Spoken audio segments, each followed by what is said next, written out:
Hey everybody, thanks again for tuning in. Today I want to go over kind of a unique topic, how I use two different modules at the same time, and I also want to cover why I use two different modules at the same time. For a number of years I have used two modules. Typically I use Roland modules, but I have tried a two box. I've used an Efnote. I've used, I think, two different Yamaha. I've had many other Roland modules. I've been playing Vdrums since 1997.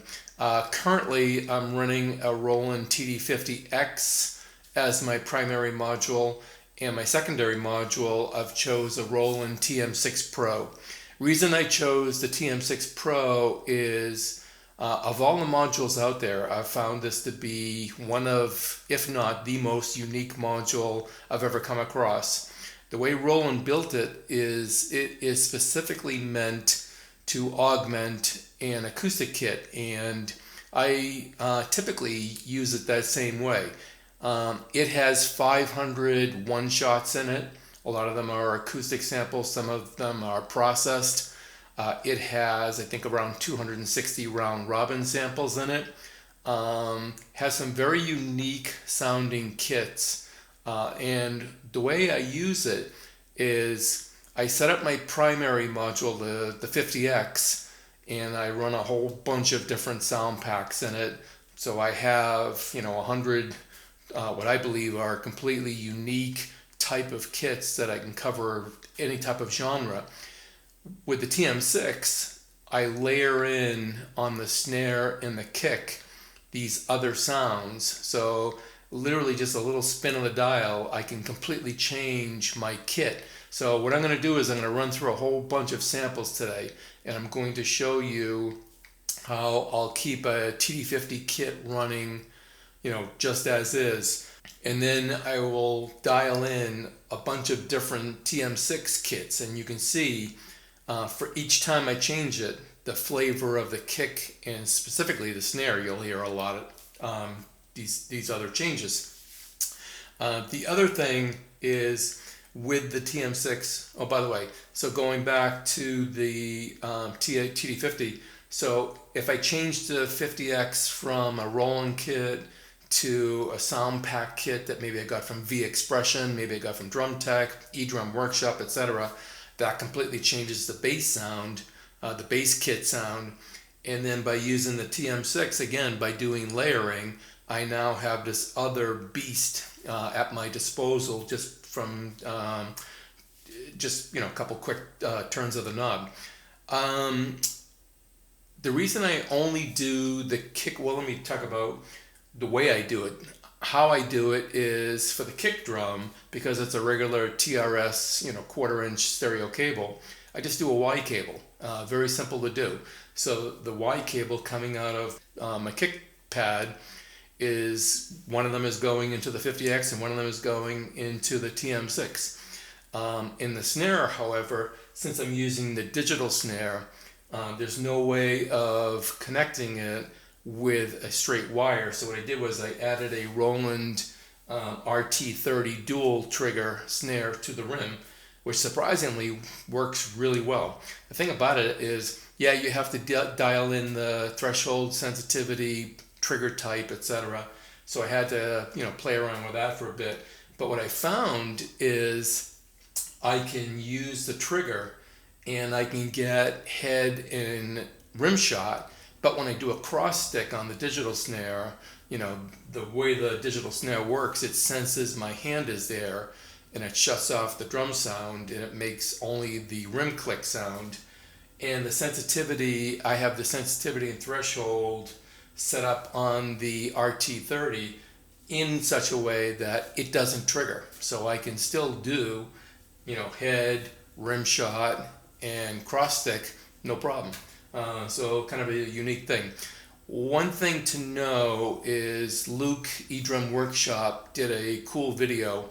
He had two videos I'm going to reference here, and I'll put the links down below. One of them talks about, if you just use a USB host, Oh, let me go back a second. TM6 only has MIDI out. So, you know, if you ask, well, why don't I use MIDI?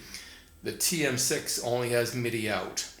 So that won't work. It needs to have MIDI in order to be connected MIDI as into the 50X, using the 50X as the primary module. Luke did a video on using I think it was a Kenton USB host, and that would work. I would just use the TM6 into the Kenton, the host, and then hook that into the 50X. And I may do that somewhere down the road if I choose a different module.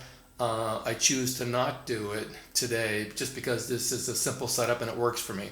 But it is an option. The other thing that Luke has a good video on is how to appropriately layer sounds. You have to be careful when you're layering sounds because you can get phasing issues. You can get these weird type of dynamics happening because, you know, each module has two different samples, your main sample and then your sub sample. Now you put two modules, now you have four samples all firing at the same time, and that can create some kind of unique coolness, and it can create some kind of unique problems. So speaking of that, I used to have my toms also Y-cabled into the TM6, and I'll probably do that because, you know, I go back and forth on doing it, not doing it. When you do that, you do get into these kind of little bit of you have to be sensitive with how you do it. Again, Luke has a really good video on how to layer in, how to use layers effectively.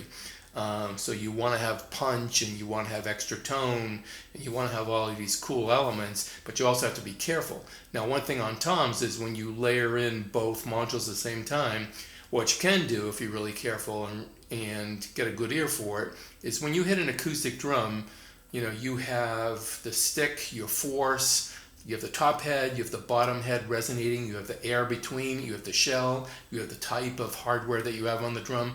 All those factors get the tone from the drum. But as you know, most drums don't have a true real pitch. They have a relative pitch, not a true pitch. And if you use two modules and you dial in the sounds the right way, you can actually get sort of the same type of thing where, you know, when you change your velocities, other things by using layers and fade in with your sub layers, you can get these cool different types of vibes going on where, you know, the drum has a really pronounced hit to it, but the more you dig into it, all of a sudden these other cool elements start to open up, so you can get into some pretty cool things. I also use SD3 as well as eDrummer 3. That's a whole different bag. I think I've showed other videos before how I do that layering. Today's all about using two modules, so a little bit different. You know, this is primarily meant for people that want to use two different modules, by the way. Just because I use a TM6, you know, I used to use a TD17, for instance. So you can do the same thing with any two modules. But, you know, again, under the spirit of why not, and let's give it a shot, I just figured I just wanted to give you guys kind of a heads up. So anyway, I'm going to run through a whole bunch of kits, and here we go.